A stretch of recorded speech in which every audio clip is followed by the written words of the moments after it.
sana dunia, lakini sikukata tamaa, kwa maana najua wewe ni mwaminifu. Wewe ndiwe Mungu ajibuye maombi kwa machozi, kwa sauti yangu ndogo. Nimekuja, moyo wangu nimeweka na kungojea, Bwana wangu.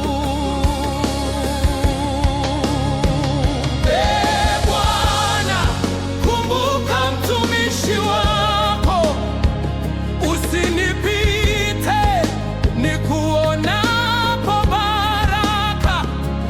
Kwa imani ninaona mtoto, nimepata jibu.